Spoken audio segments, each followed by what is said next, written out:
100 ஆண்டுகளுக்கு முன்பு தமிழ்நாட்டில் இந்தியாவில் பெண்ணின் திருமண வயது 12. அதற்கு 5 ஆண்டுகளுக்கு முன்பு 1919ஆம் ஆண்டு வரையில் பெண்ணின் திருமண வயது எவ்வளவு? 9. அதை ஆங்கிலேயர்கள் 12ஆக உயர்த்தினார்கள். இந்தியா பூராவிலும் எதிர்ப்பு வந்தது. எங்கள் பெண்களின் திருமணத்தை தீர்மானிப்பதற்கு நீங்கள் யார் என்று ஆங்கிலேயர்களை எதிர்த்து கேள்வி கேட்டவர்கள் அன்றைக்கு இந்தியாவிலே இருந்தார்கள். ஆனால் ஆங்கிலேயர்கள் மூர்க்கத்தனமாக அந்த சட்டத்தை கொண்டு வந்தார்கள். ஏன் தெரியுமா? பாரதிக்கு திருமணமாகிற போது வயது 14, பாரதியின் மனைவி செல்லம்மாளுக்கு வயது 7. அதை விட பெரிய துன்பம், அதே நாளில் அதே திருமண மேடையில் பாரதியின் தங்கைக்கு திருமணம் நடந்தது. பாரதியின் தங்கை லட்சுமிக்கு திருமணம் நடந்த போது வயது 4. 5 வயதில், 9 வயதில், 10 வயதில், 12 வயதில் பருவமடைவதற்கு முன்பு பெண் குழந்தைகளை திருமணம் செய்து கொடுத்து விடுவார்கள். அந்த பச்சை குழந்தை இடத்தில் கணவன் என்கிற சமூக அதிகாரத்தோடு ஒரு ஆண் உடலுறவு கொள்ள முயற்சிக்கிற போது பருவமடையாத பிஞ்சு குழந்தைகளில் முதுகெலும்பு முறிந்து இந்தியாவில் இறந்து போன பெண் குழந்தைகளின் எண்ணிக்கை மட்டும் 19,000. நிறைய இடங்கள்ல பார்க்கிறேன். திறந்து இதெல்லாம் பிறக்கும் போதே முடிவாயிருச்சு. யாராவது சந்தேகம் இருந்தா ஒரு லேடி டாக்டர்கிட்ட போய் கலர் மாறுமா, அழகாயிருவேனா, முடி சுருட்டை ஆயிரும். முடி இருந்தாலே பெரிய விஷயம். இதுல சுருட்டை ஆயிருமா, பரட்டை ஆயிருமா, அப்புறம் கண்ணாடி முன்னால நின்று ஒரு 1.5 மணி நேரம் waste, time waste, life waste. மானமும் அறிவும் தான் மனிதர்களுக்கு அழகே தவிர வேறு எதுவும் அழகு இல்லை. கோல்டு மெடலிஸ்ட் எங்க வேலை பார்க்குறீங்க? வீட்டில் இருக்கேன் சார். வீட்லையா? இவ்வளவு படிச்சுட்டு வீட்லையா? ஆமா சார். ஏன் விட்டுட்ட? அவர் போக வேண்டாம்னு சொன்னார் சார். யாரு? அவர். உங்கள் வாழ்க்கையிலும் இது நடக்கும். நீ ஒன்றும் போகாத, நான் சம்பாதிக்கிறேன், நான் உன்னை ராணி மாதிரி பார்த்துக்கிறேன், நீ வீட்டில் இருன்னு முகம் தெரியாத அவன் சொல்லுவான். நீங்க சொல்லுங்க, நீ வீட்டில் இரு, நான் உன்னை ராஜா மாதிரி பார்த்துக்கிறேன். 1921ஆம் ஆண்டு செப்டம்பர் மாதம் 12ஆம் தேதி அதிகாலை 1:30 மணிக்கு சென்னை திருவல்லிக்கேணியில் தான் வாழ்ந்த சிறிய ஒண்டு கொடுத்தின வீட்டில் பாரதியார் காலமானார். காலமான போது பாரதிக்கு வயது 39. 39 வயது இளைஞனாக வாழ்ந்திருந்த பாரதி செப்டம்பர் 12ஆம் தேதி அதிகாலை 1:30 மணிக்கு காலமானார். அன்று காலை 9:30 மணிக்கு முன்பாகவே அவரது இறுதி சடங்குகள் நடந்து நிறைவேறிவிட்டன. 20 பேருக்கும் குறைவானவர்களே கலந்து கொண்ட இறுதி ஊர்வலத்தில் இந்த உலகத்தை விட்டு நீங்கிய ஒரு மனிதனின் பூத உடல் புகழ் உடலாக மாறி அவர் காலமடைந்து 103 ஆண்டுகளுக்கு பிறகு, அவர் இந்த உலகத்தை விட்டு போய் 103 ஆண்டுகளுக்கு பிறகு கோவையில் உங்கள் கல்லூரியில் என்று இல்லை, இன்றைக்கு உலகமெங்கிலும் என்று நான் சொல்லுவது மிகைப்படுத்தி சொல்லவில்லை, உலகமெங்கிலும் பாரதியின் நினைவு நாள் அனுஷ்டிக்கப்படுகிறது, கொண்டாடப்படுகிறது. இந்த உலகத்தில் 2000 ஆண்டுகளை கடந்த மொழிகள் 6 மொழிகள் தான். 6000க்கும் மேற்பட்ட மொழிகள் பேசப்படும் இந்த உலகத்தில், 6000க்கும் மேற்பட்ட மொழிகள் பேசப்படும் இந்த உலகத்தில் 2000 ஆண்டுகளை கடந்த மொழிகள் 6 மொழிகள் தான். கிரேக்கம், லத்தீன், ஈப்ரு, சமஸ்கிருதம், சீனம். எது 6வது மொழி? இன்னொரு சத்தமா சொல்லுங்க. தமிழ். 2000 ஆண்டுகளை கடந்த உலகின் 6 மொழிகளில் நமது மொழி ஒன்று. இந்த 2000 ஆண்டுகள் என்பது 2 ஆண்டுகளுக்கு முன்பு வரை மதுரையின் வைகைக்கரை ஆற்றில் கீழடி ஆய்வுகளுக்கு பிறகு அறிவியல் பூர்வமாக விஞ்ஞானம் நிரூபித்த உண்மை, உலகத்தில் 3500 ஆண்டுகளுக்கு முந்தைய உலகின் ஒரே மொழி எது? எது? எனக்கு வைகை கீழடியில் 3500 ஆண்டுகளுக்கு முன்பு இருந்த மொழி எது என்று கேட்டால் என்ன சொல்லுங்க? ஏன் இவ்வளவு தயக்கமா சொல்றீங்க? தமிழ். தாய்மொழியை பேர் சொல்றதுக்கா? 3500 ஆண்டுகளை கடந்த உலகின் ஒரே மொழி எது? அப்படி சொல்லுங்க. 3500 ஆண்டுகளை கடந்த இந்த பழமையான, முதுமையான, ஆனால் இன்றைக்கும் இளமையான இந்த மொழிக்கு உலக அளவில் புகழ் சேர்த்தவர்கள் வெகு சிலர் தான். ஒன்று வள்ளுவன், இன்னொன்று கம்பன். அந்த சிறிய பட்டியலில் வள்ளுவனோடு, கம்பனோடு, சேக்கிழாரோடு, ஆழ்வார்களோடு, நாயன்மார்களோடு இடம்பெறுகிற ஒரு மகாகவி பாரதியார். இந்த மொழிக்கு உலக அரங்கில் பெருமை சேர்த்த பெருமை பாரதியாருக்கு உண்டு. பாரதி கண்ட புதுமை பெண் என்கிற தலைப்பை ஏன் தர வேண்டும்? இந்த தலைப்பையும் பாரதியையும் நீங்கள் புரிந்து கொள்ள வேண்டுமானால் பாரதி வாழ்ந்த கால சூழலை நீங்கள் புரிந்து கொள்ள வேண்டும். கடினமானது அல்ல, ஆனால் அடிப்படையாக நீங்கள் தெரிந்து கொள்ள வேண்டிய சில செய்திகள் இருக்கிறது. இன்றைக்கு 2024 100 ஆண்டுகளுக்கு முன்பு 1924ஆம் ஆண்டு தமிழ்நாட்டில், இந்தியாவில் ஒரு பெண்ணின் திருமண வயது எவ்வளவு? யாராவது தெரியுமா? 12. ரைட், கைதட்டுங்க. பாரதி கண்ட புதுமை பெண் வேறு யாரும் கிடையாது. இப்படி ஒரு கேள்வி கேட்டால் அச்சமில்லாமல், வெட்கமில்லாமல், துணிந்து தெரிந்த பதிலை சொல்வதுதான் பாரதி கண்ட புதுமை பெண். இந்த 500 பேர் 700 பேர் இருக்கிற அரங்கத்தில் இவ்வளவு தயக்கத்திற்கு பிறகு அவர் கூட சட்டுன்னு சொல்லல, இப்படி மெதுவா எந்திரிச்சு 12 அப்படி அல்ல. 100 ஆண்டுகளுக்கு முன்பு தமிழ்நாட்டில், இந்தியாவில் பெண்ணின் திருமண வயது 12. 5 ஆண்டுகளுக்கு முன்பு, அதற்கு 5 ஆண்டுகளுக்கு முன்பு 1919ஆம் ஆண்டு, 19ஆம் ஆண்டு வரையில் பெண்ணின் திருமண வயது எவ்வளவு? 9.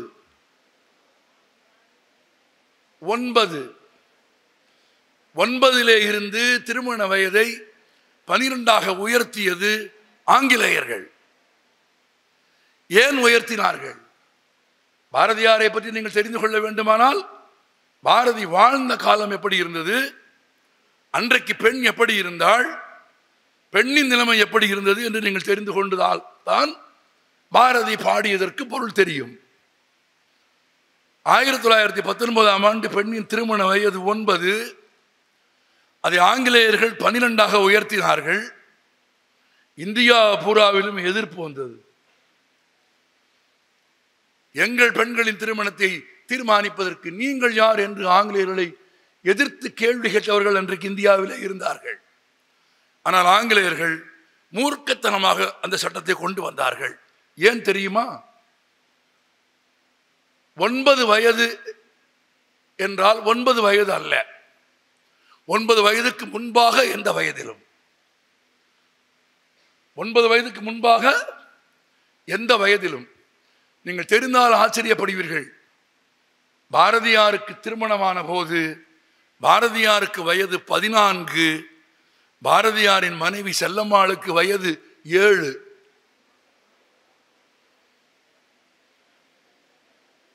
அந்த திருமணத்தை பற்றி பாரதியார் பின்னாளில் தன் கவிதையில் சீற்றமாக, கோபமாக எழுதினார். அது திருமணம் இல்லை, என் பெற்றோர்கள் கூடி செய்த கொலை என்று எழுதினார். சரியா தவறா? அந்த நாளில் அப்படி எழுதுவதற்கு எவ்வளவு துணிச்சல் இருந்திருக்க வேண்டும் பாரதிக்கு. வெறும் மீசை கிடையாது அது. மீசை வைத்த ஆட்களை நீங்கள் நிறைய பார்ப்பீர்கள். மீசைக்கும் ஆண்மைக்கும் சம்பந்தமே கிடையாது, தெரிந்து கொள்ளுங்கள். மீசைக்கும் ஆண்மைக்கும் சம்பந்தமே கிடையாது. சொன்னது நான் இல்லை, பாரதியார்.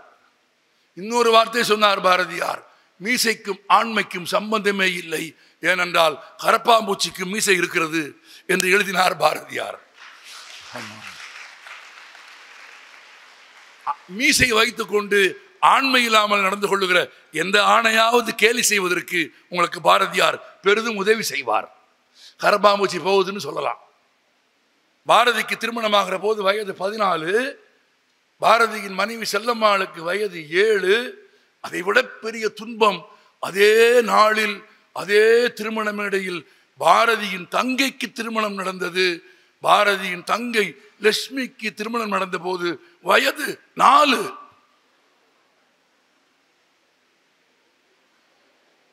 ஆம்,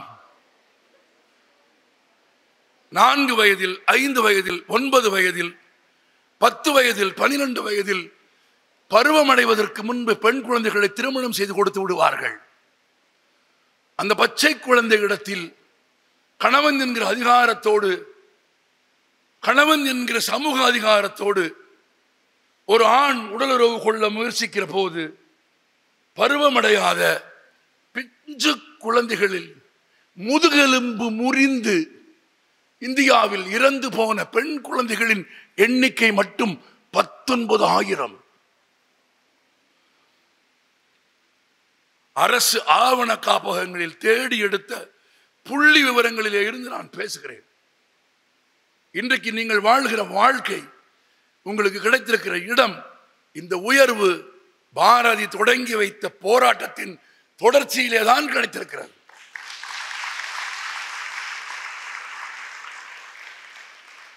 நான் உங்களுக்கு ஒன்று சொல்கிறேன், உங்கள் கல்வியில், உங்கள் வளர்ச்சியில், உங்கள் சுதந்திரத்தில், இன்றைக்கு நீங்கள் அனுபவிக்கும் உரிமையில் எந்த சினிமாக்காரனுக்கும் எந்த பங்கும் கிடையாது.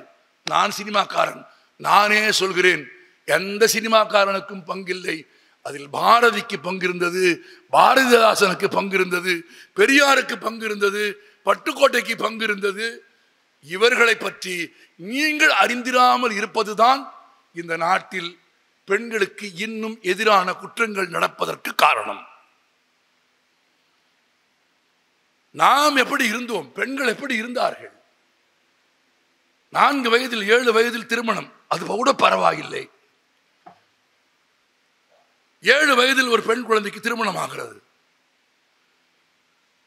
திருமணமான 3வது நாள் அந்த மாப்பிள்ளை பையனுக்கு என்ன தெரியுமா வயது? 12. அதுவும் குழந்தை.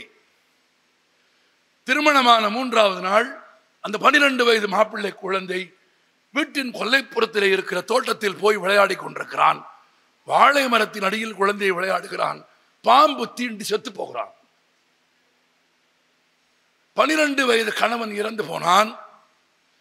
7 வயதில் பருவமடைவதற்கு முன்பே விதவையாக்கப்பட்ட அந்த பெண் 90 வயது வரையிலும் விதவையாகவே வாழ்ந்த நாடு தமிழ்நாடு என்பதை மறக்காதீர்கள். இந்த துயர் மிகுந்த குருதி வடியும் வரலாற்றை தெரிந்து கொண்டால்தான் பாரதி யார் என்று உங்களுக்கு தெரியும். அப்படி 90 வயது வரையில் கணவனை இழந்து எந்த பொது நிகழ்ச்சியிலும் பங்கெடுக்காமல், எந்த மங்கள விழாக்களிலும் பங்கெடுக்காமல், வீட்டிற்குள்ளேயே சமையல் அறையில் கொல்லைப்புறத்தில் முடங்கி கிடந்த வயதான மூதாட்டிகளை நான் பார்த்திருக்கிறேன். என் பாட்டி அந்த கொடுமைக்கு ஆளாக்கப்பட்டவள். நீங்கள் சொன்னால் ஆச்சரியப்படுவீர்கள். இந்த கொடுமை ஒழிய வேண்டும் என்று எழுதிய பாரதியாரின் மனைவிக்கு அந்த கொடுமை நடந்தது. பாரதி இறந்த பிறகு 39 வயதில் பாரதி இறந்த பிறகு தலைமுடியை சிரைத்து காவி உடுத்தி தன் வாழ்நாளின் இறுதி வரையில் எந்த பொது நிகழ்ச்சியிலும் கலந்து கொள்ளாமல் வீட்டிலேயே அடைபட்டு வாழ்ந்தார் செல்லம்மா. பெண்களுக்கு கல்வி இல்லை. திருமண வயது 9, 10. ஒருவேளை கணவன் இறந்து போனால் வாழ்நாளின் இறுதி வரையில் விதவையாக இருக்க வேண்டும்.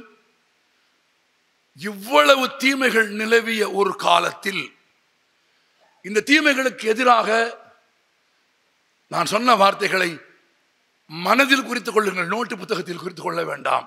இவ்வளவு தீமைகள் நிறைந்த காலத்தில் அதற்கு எதிராக எந்த பெண்ணும் பேசாத போது பேசிய முதல் மனிதன் மகாகவி சுப்பிரமணிய பாரதியார்.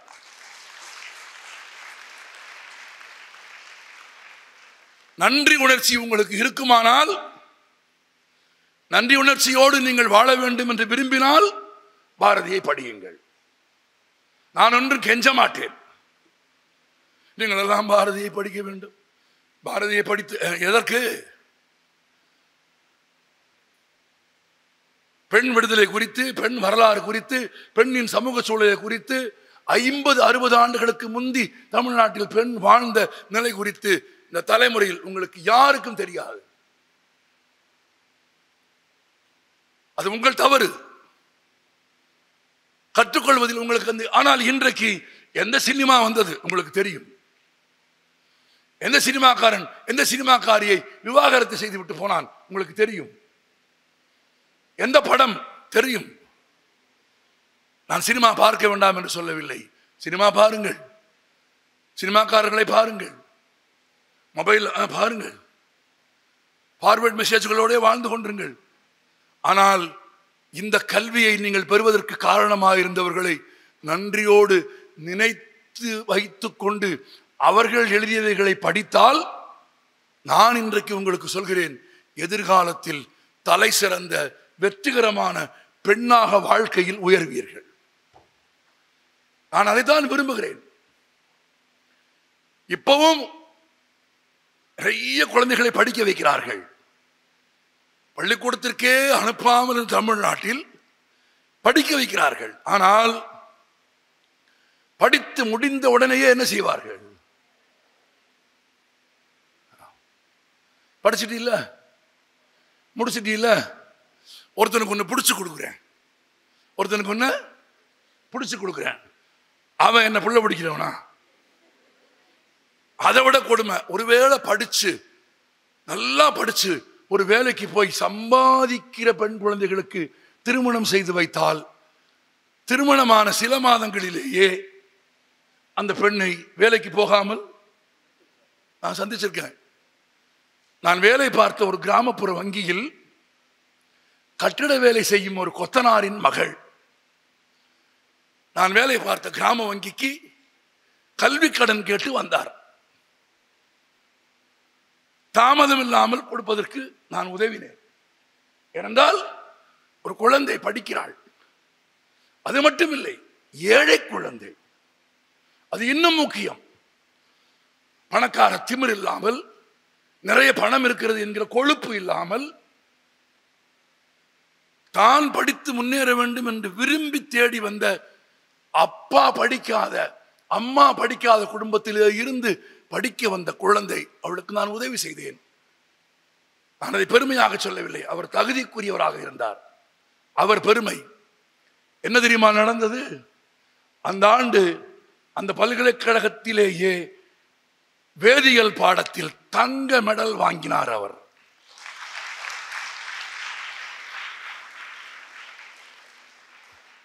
நீங்கள் கைதட்டினீர்களே, அந்த மகிழ்ச்சி நிலைக்கவில்லை. 5 ஆண்டுகளுக்கு பிறகு மதுரையில் ரயில் நிலையத்தில் ஒரு வேலையாக நான் இறங்கி போகிறேன். ஒரு காலை நேரம், இடுப்பில் ஒரு ஆண் குழந்தையோடு ஒரு பெண் என்னை நோக்கி வருகிறார். ஆமா, எனக்கு முதலில் அடையாளம் தெரியவில்லை. கிட்ட வந்து பார்த்த உடனே தெரிந்து கொண்டேன். வணக்கம் வணக்கம் சார், வணக்கம் சார், வணக்கம். Gold medalist. என்ன பண்றீங்க? எங்க வேலை பார்க்குறீங்க? வீட்டில் இருக்கேன் சார். வீட்லையா? இவ்வளவு படிச்சுட்டு வீட்லையா? ஆமா சார். கஷ்டமா இல்லையா? பழகிருச்சு சார். அதுக்குத்தான் நீங்க பழகக்கூடாது. ஏன் விட்டுட்ட? அவர் போக வேண்டாம்னு சொன்னார் சார். யாரு? அவர். நான் சொல்றேன், இன்னைக்கு பாரதியின் குரலாக சொல்கிறேன், உங்கள் வாழ்க்கையிலும் இது நடக்கும். நீ ஒன்றும் போகாத, நான் சம்பாதிக்கிறேன், நான் உன்னை ராணி மாதிரி பார்த்துக்கிறேன், நீ வீட்டில் இருன்னு முகம் தெரியாத அவன் சொல்லுவான். நீங்க சொல்லுங்க, நீ வீட்டில் இரு, நான் உன்னை ராஜா மாதிரி பார்த்துக்கிறேன்.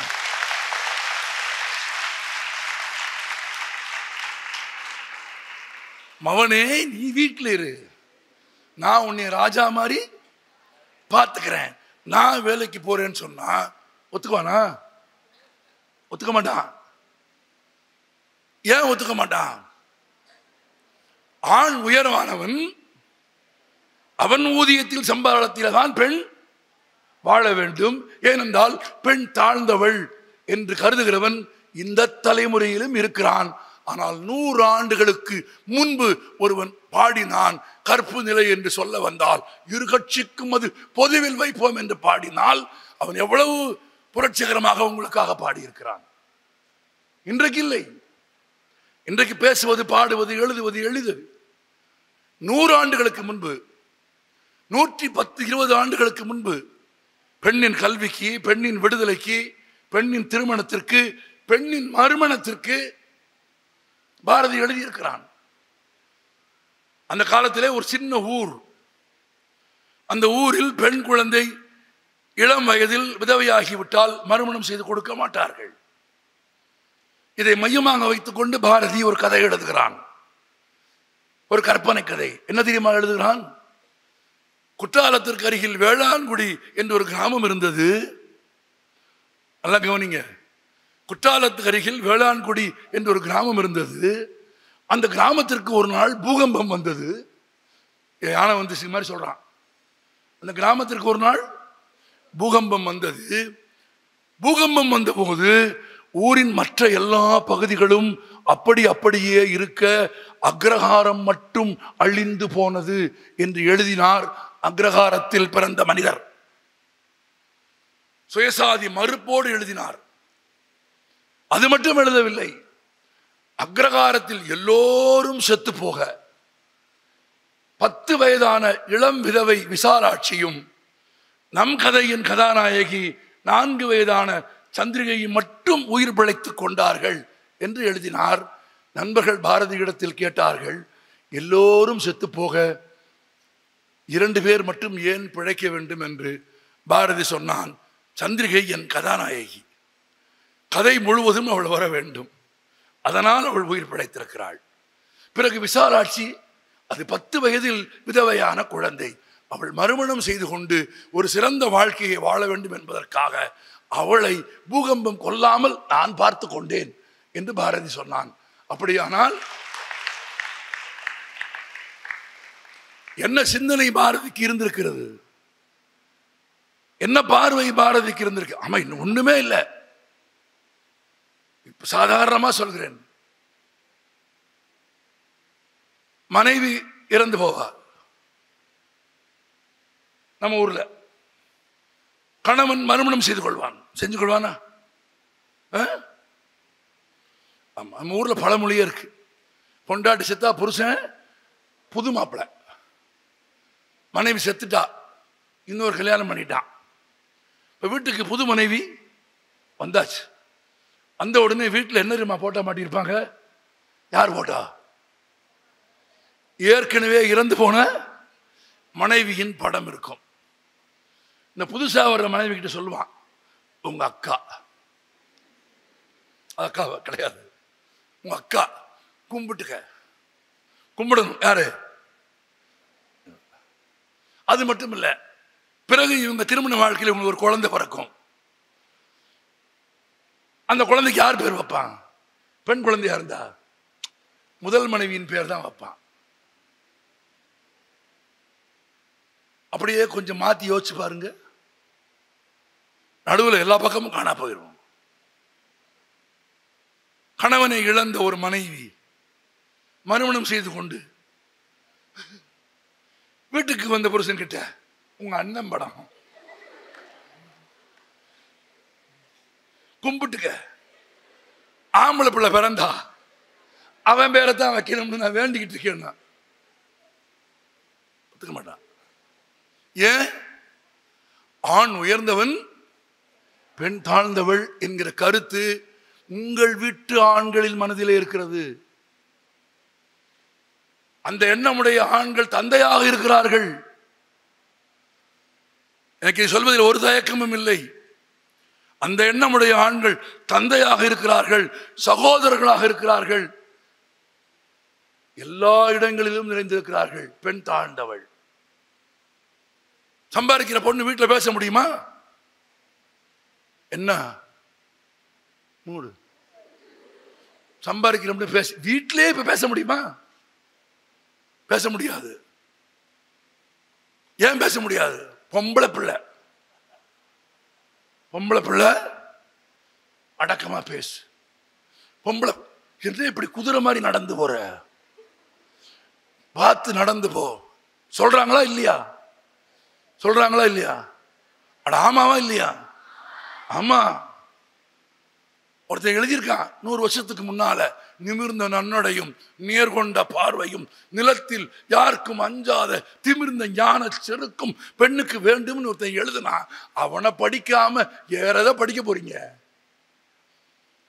என்கிட்ட ஒரு பெண் கேட்டாரு, அவர் எழுதின மாதிரியே நிமிர்ந்த நன்னடையோடு நேர்கொண்ட பார்வையோடு திமிர்ந்த ஞான செருக்கோடு நடந்தா நம்ம ஊர்ல என்ன சொல்றான்?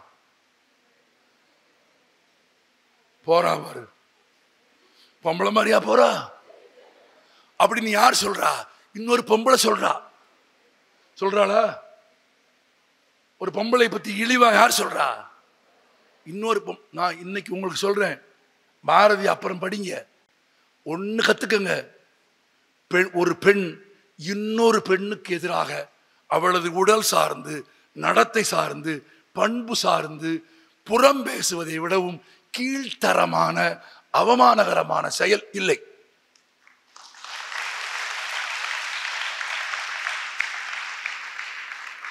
நான் இன்னும் கடுமையான சொற்களில் சொல்ல விரும்புகிறேன். அப்படி பேசுகிறவர்கள், அப்படி இன்னொரு பெண்ணை பற்றி அப்படின்னு பேசுகிறவர்கள் மனிதர்கள் உண்ணும் உணவை உண்கிறவர்கள் அல்ல. உண்ணத்தகாததை உண்கிறவர்கள் தான், அவர்கள் உதடுகள் தான் அப்படி பேசும். அப்படி பேசக்கூடாது என்று கற்றுக் கொடுத்தவர் பாரதியார். அவர் எழுதிய ஒரு பாட்டு இருக்கு. என்ன பாட்டு? மாதர் தம்மை, அப்புறம் அடுத்த வரி என்ன? மனப்பாட பகுதியில் இல்லையா? மாதர் தம்மை யாரா சொல்லுங்க. ஒண்ணு சொல்ல வேண்டாம், பயம். முதல்ல தெரியாது, ரெண்டாவது தெரிஞ்சாலும் சொல்லலாமா வேணாமான்னு. என்ன பாட்டு சொல்லுங்கம்மா, தைரியமா சொல்லுங்க. மாதர் தம்மை. இருங்க கை மட்டும் கொட்டுங்க. நீ சொல்றாமா? சபாஷ். இப்ப கை தட்டுங்க.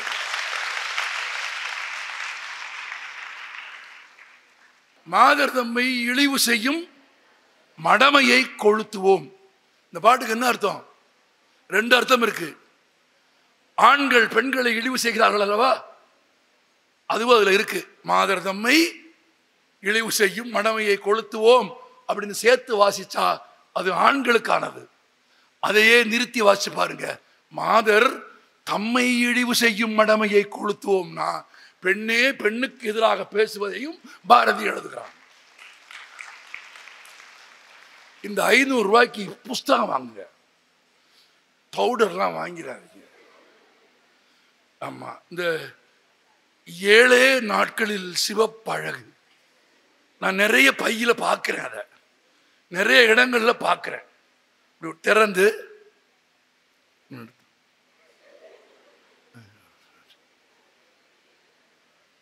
இதெல்லாம் பிறக்கும் போதே முடிவாயிருச்சு. ஜெனட்டிக் சயின்ஸ் ஒன்று இருக்கு. யாராவது சந்தேகம் இருந்தா ஒரு லேடி டாக்டர்கிட்ட போய், கலர் மாறுமா, அழகாயிருவேனா, முடி சுருட்டை ஆயிரும். முடி இருந்தாலே பெரிய விஷயம், இதுல சுருட்டை ஆயிருமா, பரட்டை ஆயிருமா, அப்புறம் கண்ணாடி முன்னால நின்று ஒரு 1.5 மணி நேரம் waste, time waste, life waste. மானமும் அறிவும் தான் மனிதர்களுக்கு அழகே தவிர வேறு எதுவும் அழகு இல்லை. இன்னொன்னு தெரிஞ்சுக்கங்க, என்ன கிரீம் போட்டாலும் கலர் மாறாது. 7 நாட்களில் சிவப்பு அழகு வரவே வராது. வந்தா ஏதோ தீவிரமான தோல்வியாதி இருக்குன்னு அர்த்தம். ஆமா. எது அழகு? பெண்ணுக்கு எது அழகு? ஆணுக்கு எது அழகு? கல்வி. கல்வி மட்டுமில்லை, அறிவு. அறிவு மட்டுமில்லை, நேர்மை.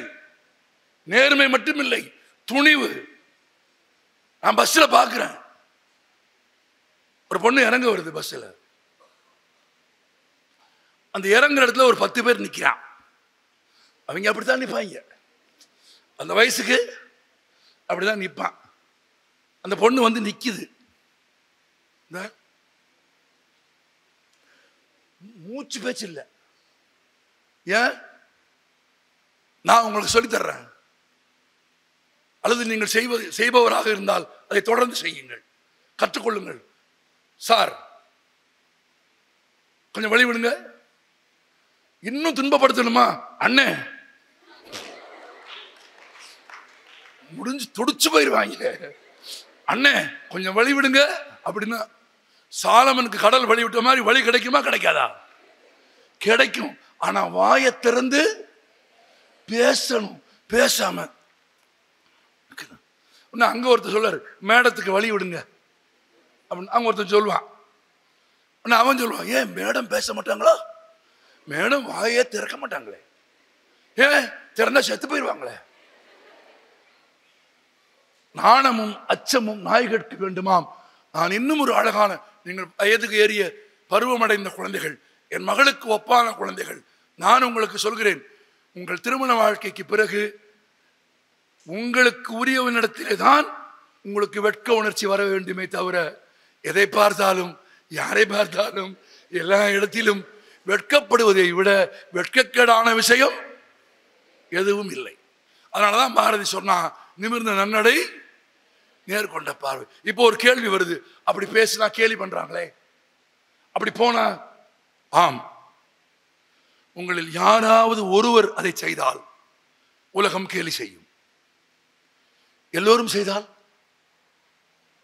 பதில் சொல்லுங்க. உங்களில் யாராவது ஒருவர் நிமிர்ந்த நன்மையோடும் நேர்கொண்ட பார்வையோடும் நடந்து கொண்டால் அவளுக்கு திமிரு, அவ திமிரா போறான்னு சொல்வீங்க. எல்லாருமே அப்படி நடந்துட்டா இந்த உலகம் ஒப்புக்கொள்ளுமா? ஏற்றுக்கொள்ளுமா? ஒப்புக்கொண்டு விடும். இன்னும் கூட ரகசியம் சொல்கிறேன், மெதுவாக வீசுகிற வரையில் தான் அது தென்றல், வேகமாக வீசினால் புயல். உங்களை தென்றலே மலரே எல்லாம் பிராடு. ஆமா, பசி அதுதான் ஆதாரமான உண்மை.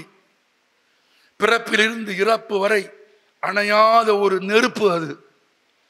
அந்த நெருப்பை அணைப்பதற்கும் உங்கள் தேவைக்கான உணவுக்கும் உங்கள் இருப்பிடத்திற்கும் உங்கள் உடைக்கும் உங்கள் வாழ்க்கைக்கும் நீங்கள் யாரையும் சார்ந்து இருக்காமல், இந்தோ வேறு யாருக்கும் இல்லாத உங்களைப் போல இந்த வாய்ப்பு கிடைக்காமல் இன்னும் கிராமப்புறங்களில் ஆடு மேய்த்துக் கொண்டு மாடு மேய்த்துக் கொண்டு கல் உடைத்துக் கொண்டு 100 நாள் வேலை பார்த்து கொண்டு வாழ்க்கையோடு மல்லுக்கட்டும் பல்லாயிரக்கணக்கான பெண்களை நாங்கள் அன்றாடம் சந்திக்கிறோம்.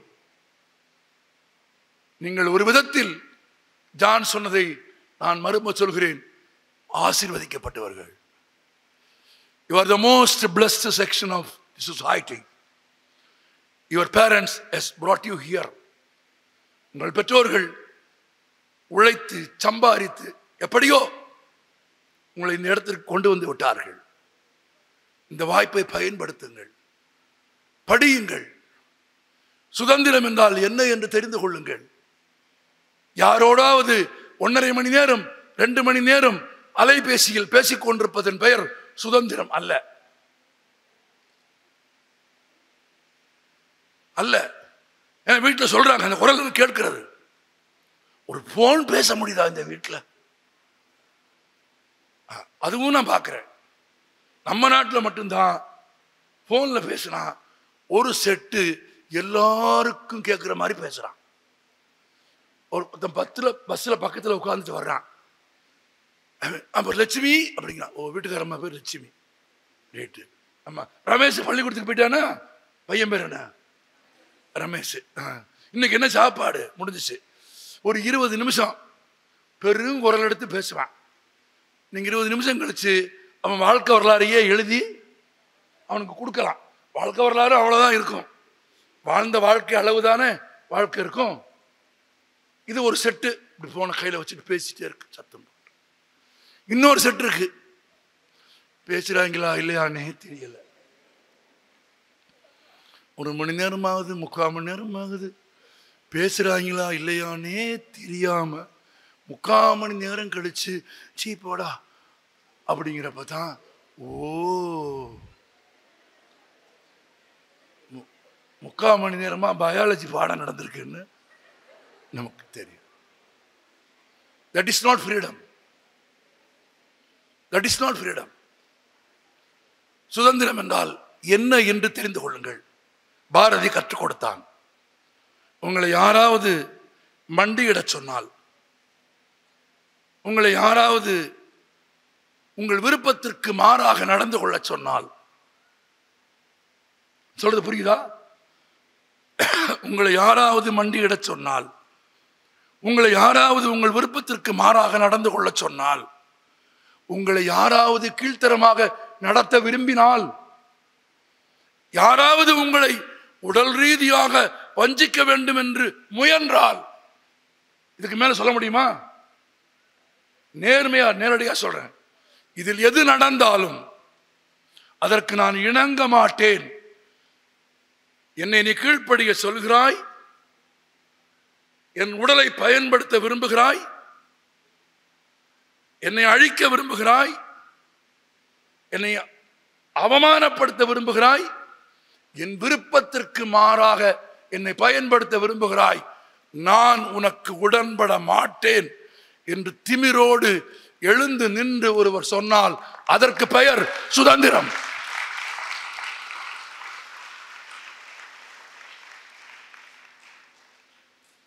விரும்பியதை எல்லாம் செய்வதற்கு பெயர் சுதந்திரம் அல்ல. விரும்பியதை எல்லாம் செய்வதற்கு பெயர் லும்பனஸ். தமிழில் சொன்னால் விரும்பியதை எல்லாம் செய்வதற்கு பெயர் பொறுக்கித்தனம். நான் விரும்பியதை எல்லாம் இல்லை, விரும்பியதை எல்லாம் செய்வதன் பெயர் சுதந்திரம் அல்ல. எது எனக்கு விருப்பமற்றதோ, எதை நான் செய்யக்கூடாதோ, எது செய்தால் எனக்கு அவமானமோ, எது செய்தால் எனக்கு பெருமை இல்லையோ, அதை யாரேனும் செய்யுமாறு சொன்னால் புலி போல சீற்றம் கொண்டு எதிர்த்து நின்று நான் செய்ய மாட்டேன், அடிபணிய மாட்டேன், வணங்க மாட்டேன், இசைய மாட்டேன் என்று கம்பீரமாக சொன்னால் அதற்கு பெயர் சுதந்திரம். அதை பெண்ணுக்கு கற்றுக் கொடுத்தவன் பாரதி. எந்த பெண்ணும் சொல்லாத பெண் விடுதலையை முதலில் பாடியவன் பாரதி. பெண் கல்வியை பற்றி பெண்களே பேசாத போது முதலில் பேசியவன் பாரதி. பெண்களின் திருமண வயதை பற்றி பெண்களே பேசாத போது முதலில் பேசியவன் பாரதி. பெண்ணின் விடுதலை பற்றி முதலில் பேசியவன் பாரதி. ஆணையும் பெண்ணையும் சமமாக ஒரே தராசில் நிறுத்தி கற்பு நிலை என்று சொல்ல வந்தால் இரு கட்சிக்கும் அது பொதுவில் வைப்போம் என்று ஆணையும் பெண்ணையும் சமமாக பாவித்த முதல் மகாகவி பாரதி. பாரதி கண்ட புதுமை பெண்ணாக உங்களை வளர்த்து கொள்ளுங்கள், உருவாக்கி கொள்ளுங்கள், நிறைய படியுங்கள், உயர்ந்த பதவிகளுக்கு போங்கள், நிறைய சம்பாதியுங்கள், விருப்பமான ஆடைகளை அணியுங்கள், விருப்பமான உணவை சாப்பிடுங்கள், உலகின் பல நாடுகளுக்கும் பயணம் போங்கள், பறவைகளைப் போல திரியுங்கள். நன்றி.